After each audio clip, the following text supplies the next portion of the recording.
Et salut tout le monde, j'espère que vous allez bien. Aujourd'hui je suis très heureuse de vous retrouver dans une nouvelle vidéo. Comme vous avez pu le constater dans le titre et dans la miniature, on se retrouve pour un bilan lecture. Donc le bilan lecture du mois de mars, il tombe super bien parce que là j'ai le temps de vous filmer la vidéo pour que ça vienne tout de suite le 1er avril, puisque là on est le mercredi 29. Clairement je pense pas avoir fini d'autres livres avant le 1er, donc c'est pour ça que je vous fais le bilan lecture maintenant et qu'il arrive du coup assez tôt. J'espère en tout cas que vous en êtes content d'avoir ce bilan lecture très rapidement. Je tiens à m'excuser pour ma tête parce que en ce moment on est en la fin de période 4 pour les professeurs des écoles, n'est-ce pas? Donc on commence à être fatigué, les enfants aussi, je pense que ça se voit sur ma tête.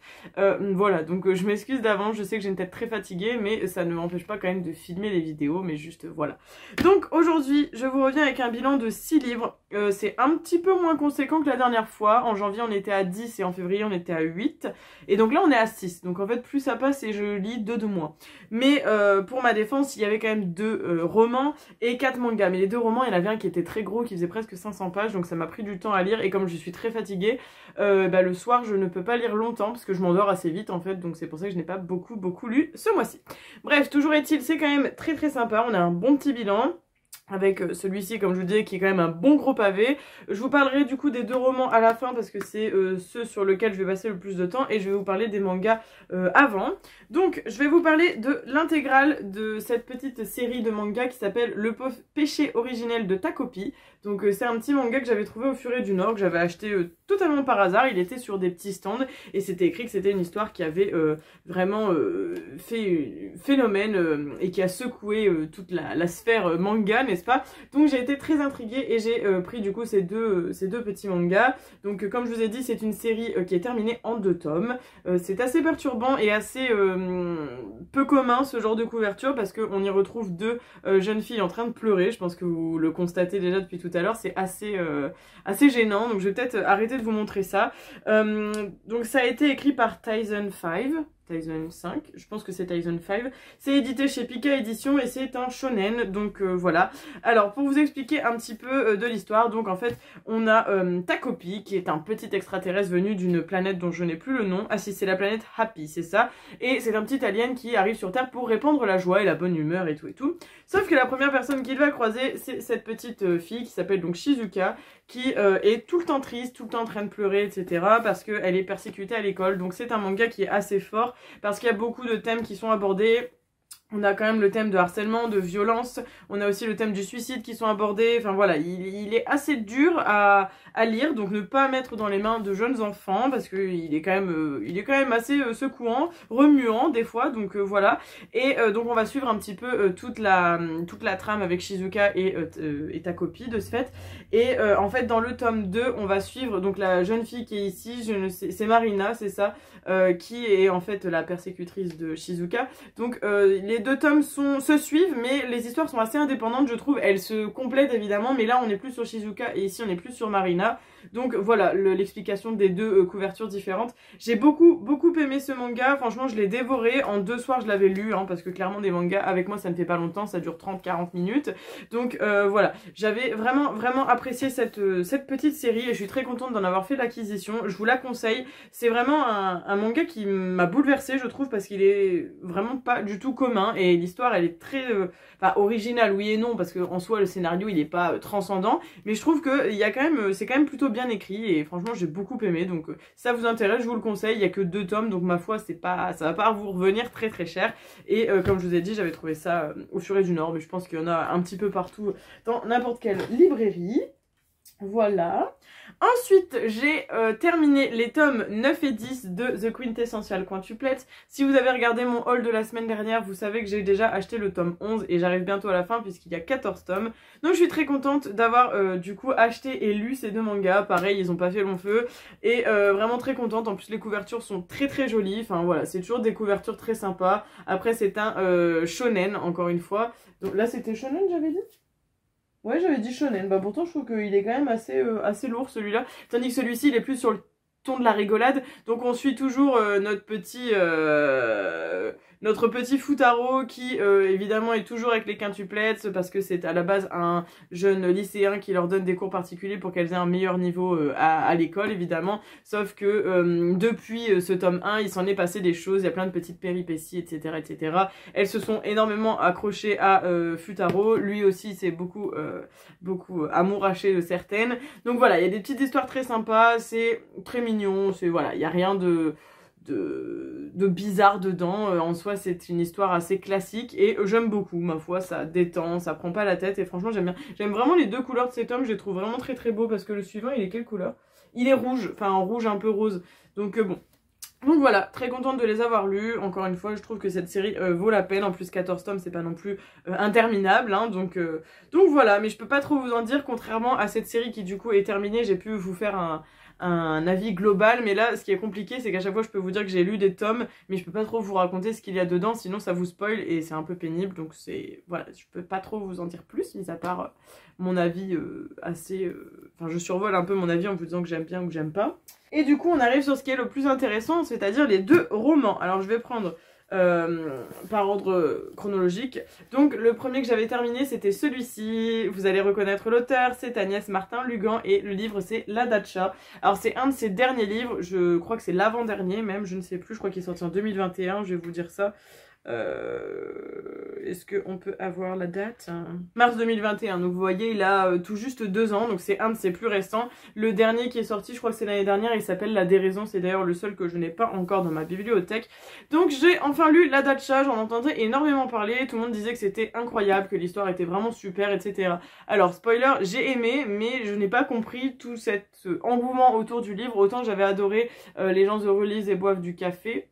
Oui c'est ça, et j'ai adoré les autres livres que j'ai lus, celui-ci aussi j'ai beaucoup aimé mais je comprends pas pourquoi il y a autant de bruit dessus, parce qu'il est bien mais c'est pas mon préféré de l'auteur en tout cas. Donc on va suivre l'histoire de Hermine qui est une jeune adolescente, enfin au début de l'histoire c'est dans le prologue, c'est une jeune ado qui vit dans la rue, elle a vraiment pas eu une super enfance, enfin voilà, il lui est arrivé quelques petites misères et donc elle est dans la rue et elle cherche désespérément à avoir un travail, un logement etc, enfin bref comme n'importe qui serait dans cette situation, et elle va tomber sur un homme qui va lui proposer de travailler en tant que femme de ménage dans son auberge plus ou moins, et donc son auberge c'est c'est pas vraiment une auberge, c'est une petite maison de campagne qui s'appelle la Datcha. Alors il me semble que ça vient du russe, je crois, enfin je sais plus, un truc comme ça, parce que donc il y a une histoire avec cet homme et sa femme, donc sa femme a des origines étrangères et il me semble que c'était russe, et elle va du coup grandir et s'épanouir dans cette Datcha et elle va y rester des années, même presque toute sa vie en fait en réalité. Je ne vais pas trop vous spoiler mais voilà, ça c'est le début du topo de l'histoire et en fait toute la trame va se passer sur il va se passer un drame en fait dans les premiers chapitres et voilà, et donc tout va porter là-dessus. Hermine va essayer de combler un peu tout ça et de s'en sortir avec la Datcha, donc tout porte vraiment sur ce lieu qui est vraiment emblématique et qui est très omniprésent dans l'histoire. Et donc à l'arrière c'est assez drôle parce que c'est écrit « Et si le pouvoir d'un lieu était d'écrire votre histoire ?» et c'est vrai qu'en fait ce lieu a écrit toute sa vie, toute son histoire, tout ce qui s'est passé, tout tourne autour de la Datcha et de la famille, autant que ce soit sur son passé, son mari, etc. Enfin franchement il est vraiment très bien, je m'attendais pas à ce type de dénouement. Mais je l'ai quand même beaucoup aimé, je l'ai trouvé très sympa. Après je suis pas non plus une grosse fan du livre parce que j'en ai aimé d'autres, mais il était pas nul pour autant, franchement je l'ai bien aimé. C'était une bonne lecture et je suis très contente de l'avoir dans ma collection puisque de toute façon Agnès Martin-Lugan, je l'adore cet auteur, donc voilà. Mais il m'a pris un petit peu de temps à lire parce que je trouve qu'il était moins fluide à lire que les autres, mais bon il était très cool et puis je suis plus rentrée dedans vers 50-60 pages vous voyez, et après ça y est c'était parti, mais j'ai eu du mal à rentrer dedans. Mais bon en tout cas très bon livre, je pourrais le relire sans hésiter, je vous le conseille si vous voulez le lire, qu'il est dans votre wishlist, pourquoi pas. Par contre juste si vous voulez commencer avec Agnès Martin-Lugan, c'est peut-être pas celui que je vous proposerai en premier de lire, mais bon après chacun fait son choix, son avis, etc. Et ce que j'aime beaucoup, c'est les couvertures à chaque fois qui sont toujours en noir et blanc avec une jeune femme. Je trouve que ça, c'est vraiment la patte des livres de Agnès Martin-Lugan. Donc voilà, ça, c'est mon premier roman. Et pour le dernier roman que j'ai terminé de ce fait hier soir, c'est Tu seras notre enfant de Charity Norman. Donc c'est un livre qui est comme ceci, il fait 580 pages je crois, non 480 pages, ouais c'est ça, 480 pages, donc presque 500 pages.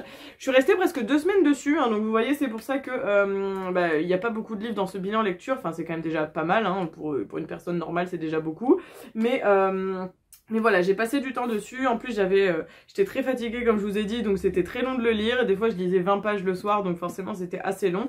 Mais là j'ai carburé parce que je voulais à tout prix vous le présenter dans ce bilan lecture, et je suis très contente parce que c'est un livre qui était dans mon bac de lecture de pile à lire depuis des années, donc je pense que ça faisait au moins 3 ou 4 ans qu'il était dedans, et comme je vous ai dit en début d'année 2023, je me suis mis un objectif de lire au moins un livre qui est dans le fond de la pile à lire, qui est là depuis des années, et qui n'attend qu'à être lu plutôt que de prendre le premier au-dessus qui est neuf et qui me fait vraiment envie. Et voilà, après je vais quand même pas prendre au hasard, hein, je prends un qui me parle un petit peu quand même. Et celui-ci a été une belle surprise également, donc c'était un livre je crois qu'on m'avait donné parce que c'était des livres de chez France Loisirs, d'ailleurs je ne sais pas si cette enseigne existe toujours, mais je crois que c'était quelqu'un qui se débarrassait de livres et moi j'avais fait ma petite sélection dans les livres et j'avais pris celui-ci. Il était très très cool, très très bien, franchement j'ai vraiment aimé.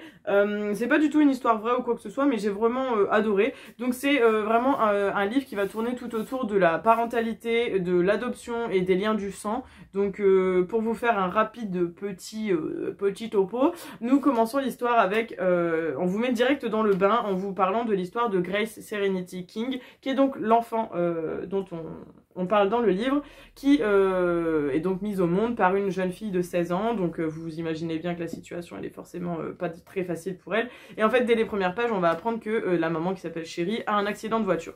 Donc forcément ça vous met déjà dans le thème du livre, et c'est pas un thème très bien au début, mais après en soi le livre il est pas super triste en soi, et voilà, donc cette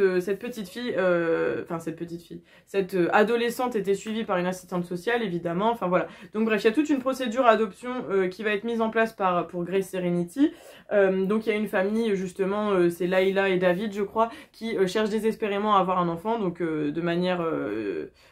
physiologique, je crois qu'on dit ça comme ça. Layla ne peut pas en avoir, donc voilà, donc ils sont très embêtés, ça fait des années qu'ils cherchent à adopter et tout. Sauf que de l'autre côté, il y a le papa de Grace Serenity qui voudrait quand même la garder, cette jeune fille. Bon, vous vous doutez bien que le papa est un jeune garçon hein, de 17 ans il me semble, donc forcément c'est pas évident, et le truc va finir par passer en justice, donc il va y avoir tout pas un procès, mais une procédure qui va se mettre en route pour savoir laquelle des deux familles va pouvoir avoir la garde de cette jeune fille. Et donc on a vraiment toute une question et tout un raisonnement sur est-ce qu'il vaut mieux primer sur les liens du sang ou est-ce que c'est plutôt les liens adoptifs.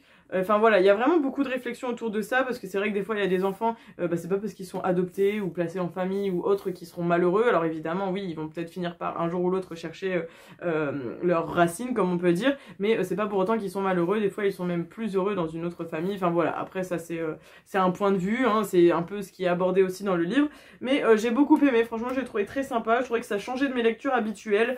Je ne le relirai pas je pense parce qu'il était bien, mais j'irai pas le relire, donc je sais pas trop si je vais le garder dans ma bibliothèque. Pourquoi pas, parce qu'en vrai à faire découvrir à mon entourage ça peut être sympa, mais franchement il était quand même assez gros et assez long à lire, donc voilà. Mais j'ai quand même beaucoup aimé l'histoire, donc pourquoi pas, si jamais vous le trouvez dans une bouquinerie ou quoi que ce soit d'occasion, sur Vinted ou autre à bas prix, ou même peut-être dans une boîte à livres, hein, parce que ce livre est pas du tout récent, je crois qu'il est de 2010, ouais c'est ça, 2010.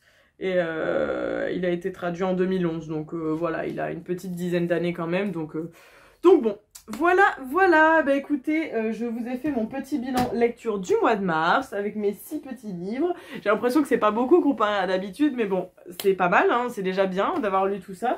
Donc je suis quand même assez contente. Là je pense que pour faire une petite pause avec les romans, parce que quand même celui-ci il m'a pris un sacré temps, je vais relire quelques mangas, donc c'est sûr que vous allez en avoir le mois prochain dans le bilan du mois d'avril. Surtout que j'ai, comme vous avez vu dans le haul de la semaine dernière, acheté le dernier tome de The Killer Inside, donc celui-ci vous êtes sûr que je vais le lire parce qu'il me faut à tout prix la fin de ce manga et je pourrai enfin vous faire un avis global sur l'histoire. Et puis après je sais pas trop ce que je vais lire, mais bon... c'est déjà pas mal de se lancer des petits objectifs comme ça. Bref, en tout cas, n'hésitez pas à me dire vous en commentaire ce que vous avez lu ce mois-ci, si vous avez lu beaucoup, pas beaucoup, combien de livres et tout. S'il y a des livres aujourd'hui dont je vous ai parlé qui vous font envie ou pas du tout, ou est-ce que vous les avez peut-être déjà lus, ou voilà, ou croisé leur route, enfin bref, ça m'intéresse d'avoir tout ça dans les commentaires. N'hésitez pas à liker la vidéo si c'est pas encore fait, n'hésitez pas à vous abonner si jamais vous êtes tombé sur ma chaîne suite à cette vidéo, ça me ferait extrêmement plaisir de vous compter parmi mes nouveaux abonnés. Donc voilà, je vous invite grandement à le faire, et puis en plus comme ça vous ne loupez pas mes prochaines vidéos, surtout si vous activez la petite cloche qui est juste à côté du bouton s'abonner. Donc voilà, bon bah du coup je vous fais plein de gros bisous, on se retrouve samedi prochain dans une autre vidéo, prenez grand soin de vous et à la prochaine, ciao ciao.